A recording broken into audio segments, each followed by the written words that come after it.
Hi అండి. నమస్తే. నేను మీ Lakshmi. Welcome back to our channel. ఈరోజు మనం సింపుల్ అండ్ టేస్టీ అయిన 2 రకాల వంటలు చేయబోతున్నామండి. Egg curry, bagara rice. ఈ రెండిటి కాంబినేషన్ సూపర్‌గా ఉంటుంది. బగారా రైస్‌కి చికెన్ కర్రీ కూడా బావుంటుందండి. ఏదైనా ఫంక్షన్‌లు ఉన్నప్పుడు ఎక్కువ హడావుడి లేకుండా ఇలా సింపుల్ వేలో టేస్టీగా చేసుకునేస్తే చాలా టేస్టీగా తింటారు. ఇప్పుడు ఇది ఎలా చేయాలో తయారీ విధానం చూద్దాం. ముందుగా ఒక బౌల్ తీసుకునేసి ఇందులోకి ఒక గ్లాస్ బాస్మతి రైస్ వేసుకోవాలండి. మీరు నార్మల్ రైస్‌తో అయినా కూడా చేసుకోవచ్చు.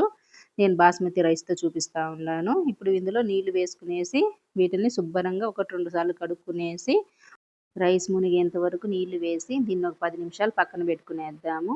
ఈ లోపల మనం స్టవ్ మీద ఒక గిన్నె పెట్టుకునేసి ఇందులోకి ఒక 2 స్పూన్లు నెయ్యి, అలానే ఒక 2 స్పూన్లు నూనె వేసుకునేద్దాము. నెయ్యి, నూనె 2 కలిపి వేస్తా ఉన్నానండి నేను. ఒకవేళ మీకు నెయ్యి ఇష్టం లేకపోతే నూనెతోనే చేసుకోవచ్చు. ఇప్పుడు ఇందులోనే ఒకటి బిర్యానీ ఆకుని తుంచి వేసుకునేద్దాము. అలానే కొద్దిగా చెక్క, అలానే ఒక స్టార్ ఫ్లవరు, కొద్దిగా అనాస పువ్వు, కొద్దిగా బండ పువ్వండి.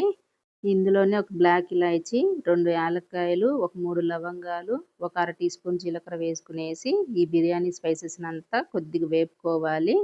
మంట మీడియంగా పెట్టుకునేసి వీటిల్నంతా ఇలా ఫ్రై చేసుకోవాలండి. ఇలా కొద్దిగా ఫ్రై అయిన తర్వాత ఇప్పుడు ఇందులో ఒకటి మీడియం సైజ్ ఉల్లిపాయని ఇలా పొడుగ్గా కట్ చేసుకునేసి, ఒక 3 పచ్చిమిరపకాయలను కూడా ఇలా కట్ చేసుకునేసి వేసుకునేద్దాము. ఇప్పుడు ఈ ఉల్లిపాయలు, పచ్చిమిరపకాయలంతా కొద్దిగా ఇలా వేగిన తర్వాత ఇప్పుడు ఇందులో మనము కట్ చేసి పెట్టుకున్న ఒకటి టమోటా వేసుకునేద్దాము. ఉల్లిపాయలు కొంచెం సాఫ్ట్‌గా అయితే సరిపోతుందండి. మరీ ఎక్కువగా ఫ్రై అవ్వాల్సిన పని లేదు.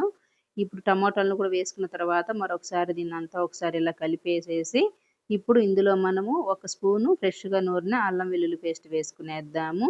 ఈ అల్లం వెల్లుల్లి పేస్ట్ కూడా వేసుకున్న తర్వాత అల్లం వెల్లుల్లి పేస్ట్ వేసిన తర్వాత ఒక నిమిషం ఇలానే వేపుకునేస్తే పచ్చి వాసన లేకుండా వేగిపోతుంది. ఇలా వేపుకున్న తర్వాత ఇప్పుడు ఇందులో కొద్దిగా కరివేపాకు వేసుకునేసి మరొక నిమిషం దీన్ని అటు ఇటు వేపుకునేద్దాము. ఇలా అంతా బాగా వేగిపోయిన తర్వాత ఇప్పుడు ఇందులో ఏ గ్లాస్‌తో అయితే మనం రైస్ తీసుకున్నామో అదే గ్లాస్‌తో 2:15 గ్లాస్ అండి. అంటే 2 గ్లాసుల మళ్ళా 1/4 గ్లాస్ వేసుకోవాలి. ఇలా గుండాంగల్లో చేసేప్పుడు నీళ్ళనేది కొంచెం ఎక్కువే పడతాయి ఏ రైస్‌కైనా గూడా. కుక్కర్‌లో చేస్తే నీళ్ళు కొంచెం తక్కువ పడతాయి. ఇలా నీళ్ళు గూడా వేసిన తర్వాత కొంచెం కొత్తిమీర, పావు టీ స్పూన్ గరం మసాలా, పావు టీ స్పూన్ జీలకర్ర పొడి వేసుకునేసి అంతా ఒకసారి ఇలా కలిపేయాలి. నేను ఉప్పు వేసిన స్కిప్ అనేది మిస్ అయిందండి. సాల్ట్ గూడా వేసుకోవాలి ఇలాంటి సమయంలోనే. సాల్ట్ గూడా వేసుకునేసి నీళ్ళు బాగా ఇలా ఉడుకుతా ఉన్నప్పుడు మనం కడిగి పెట్టుకున్న రైస్‌ని వేసుకునేద్దాము. రైస్ ఎక్కువ సేపు నానితే మనకి నీళ్ళనేవి తక్కువ పడతాయండి. 10 నిమిషాలే నానినాయి కాబట్టి 2:15 గ్లాస్ వేసుకున్నాము. ఇప్పుడంతా ఒకసారి ఇలా కలుపుకునేసి సాల్ట్ ఏదన్నా తగ్గినట్టు అనిపిస్తే చూసి వేసుకోవచ్చు. నాకైతే కరెక్ట్‌గా సరిపోయిందండి సాల్ట్ అనేది. ఇప్పుడు దీన్ని మూత పెట్టేసి మధ్య మధ్యలో చూసుకుంటూ ఉడికించుకోవాలి.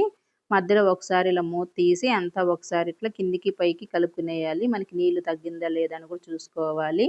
అలానే ఒక మెతుకు ఇలా పట్టి చూడాలండి అన్నము.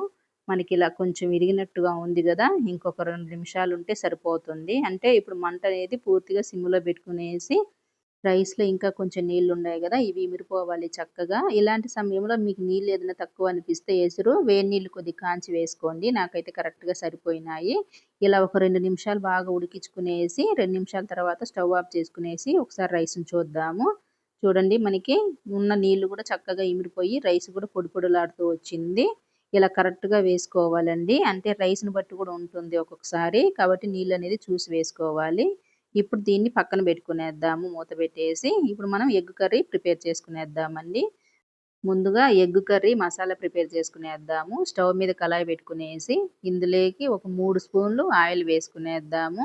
నూనె కొంచెం కాగిన తర్వాత ఇప్పుడు ఇందులో కట్ చేసి పెట్టుకున్న ఉల్లిపాయని ఒకటి వేసుకునేసి ఈ ఉల్లిపాయని కొద్దిగా దోరగా ఫ్రై చేసుకోవాలండి. ఉల్లిపాయ అనేది ఇలా కొంచెం సాఫ్ట్‌గా అయిన తర్వాత ఒక 3, 4 పచ్చిమిరపకాయలని తుంచి వేసుకునేద్దాము. పచ్చిమిరపకాయలు, ఉల్లిపాయలు ఇలా కొద్దిగా వేగిన తర్వాత ఇప్పుడు ఇందులోనే కట్ చేసి పెట్టుకున్న 2 మీడియం సైజ్ టమోటాలను వేసుకోవాలి. ఒకవేళ మీరు చిన్న టమోటాలైతే 3 వేసుకోండి. పెద్దయైతే ఇలా 2 వేసుకోండి. ఇప్పుడు ఈ టమోటాలు, పచ్చిమిరపకాయలని మధ్య మధ్యలో చూసుకుంటూ ఇలా చక్కగా ఫ్రై చేసుకోవాలి. మనకి ఈ టమోటా అనేది సాఫ్ట్‌గా మగ్గితే సరిపోతుంది. ఇలా మగ్గిన తర్వాత స్టవ్ ఆఫ్ చేసుకునేసి ఇది పూర్తిగా చల్లారిన తర్వాత మిక్సీ జార్‌లో వేసుకునేద్దాము.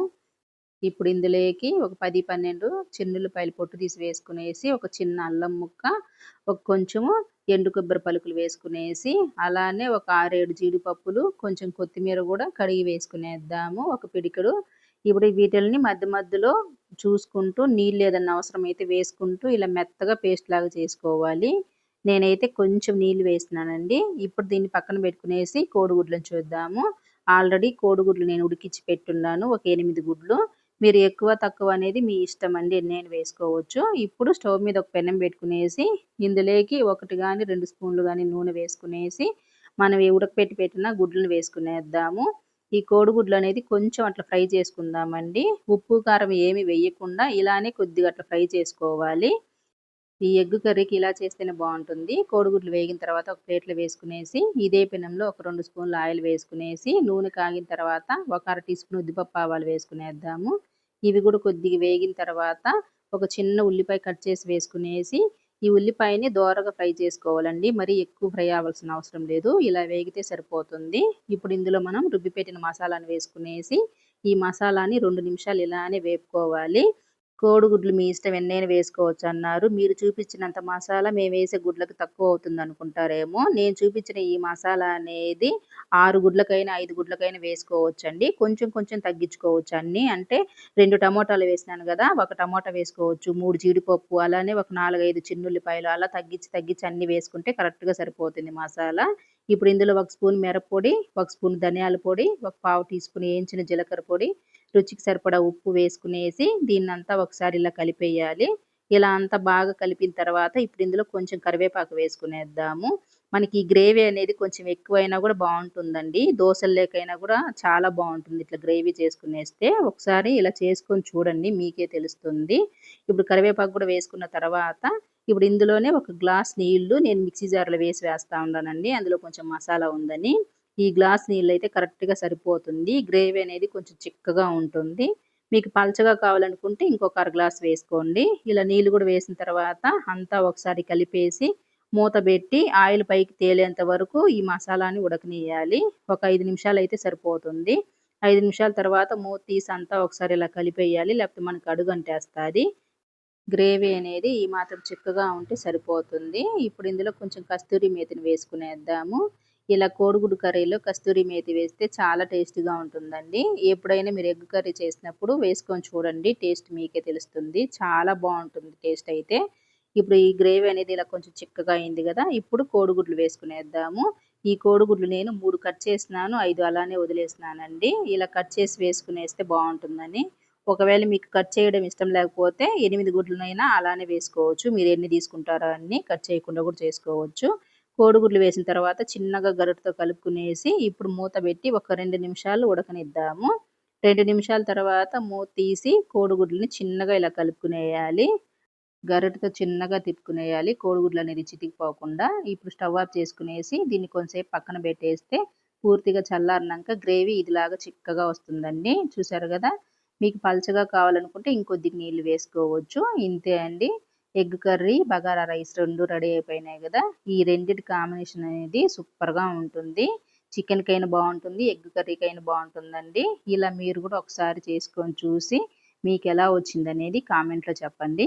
వీడియో నచ్చితే లైక్ చేయండి. ఇలాంటి మరెన్నో రెసిపీస్ కోసం మన ఛానల్‌ని సబ్స్క్రైబ్ చేసుకొని మీ ఫ్రెండ్స్ అండ్ ఫ్యామిలీకి షేర్ చేసి పక్కనే ఉండే బెల్ ఐకాన్‌ని క్లిక్ చేయండి. నేను పెట్టే వీడియోలు మిస్ అవ్వకుండా చూడడానికి. ఇలా కర్రీతో తింటా ఉంటే సూపర్‌గా ఉందండి. పెరుగు చట్నీతో అయినా బావుంటుంది. ట్రై చేసి చూడండి.